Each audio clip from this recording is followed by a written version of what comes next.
Kisah menyeramkan saat duduk di bawah pohon besar. Kejadian ini terjadi saat aku selesai sholat Isya di masjid dekat alun-alun kota. Saat itu setelah memutuskan beristirahat di masjid kota, aku ingin melepas penat sebentar untuk main ke alun-alun. Kala itu waktu sudah menunjukkan pukul 8 malam lebih. Setelah jalan beberapa langkah, aku menemui penjual bakpao dan kebetulan waktu itu aku sedang kelaparan. Terus selantas kubelilah bakpaonya untuk mengganjal perut. Hitung-hitung nyemil dulu sebelum nanti aku pulang ke kos. Hari itu memang sengaja tujuanku ke alun-alun kota untuk refreshing sebentar dari pekerjaanku yang bikin pusing. Selepas mendapat bakpaunya, di situ aku segera cari tempat duduk. Kebetulan ada tempat duduk kosong di bawah pohon beringin. Aku pun nyantai duduk di situ sejenak, guys. Tapi anehnya nih, selang beberapa menit, entah kenapa pundakku itu terasa berat banget tiba-tiba. Aku mikir, kok jadi sakit? Di situ aku curiga, ini pohonnya emang besar dan rindang.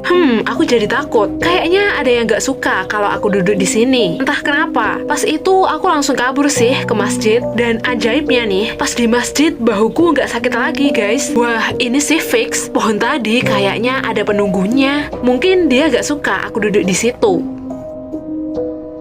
Sandal baru disembunyiin teman pas sholat asyar. Asli, ini bikin greget sih. Mana itu sandal baru dan masih sayang-sayangnya. Jadi, karena sandal sebelumnya udah rusak, ibuku tuh inisiatif ngasih aku sandal baru. Kata ibuku, walau sandal sebelumnya masih bisa dipakai, Gak apa-apa, ganti aja, soalnya udah jelek. ibuku emang pengertian banget sih. Nah, pas banget. Siangnya setiap jam 2 aku kan sekolah madin atau ngaji di madrasah diniyah tepatnya. Aku kesenangan banget belajar sambil pakai sandal baru. Tapi sialnya pas hendak waktu pulang setelah selesai sholat asyar, sandal baruku ternyata nggak ada di tempat, guys. Dan di situ akhirnya aku cari-cari. Kupikir aku kelupaan. Dan sampai semua orang pada pulang dari masjid hingga sepi di tempat itu, sandalku tetap gak ketemu. Wah, aku sedih berat sih. Udah gak kebendung air mataku sambil tetap nyariin sandalku yang hilang. Dan kebetulan saat aku nangis waktu itu ketahuan sama guruku yang baru aja selesai wiritan. Langsung deh aku ditanya, kenapa kok nangis?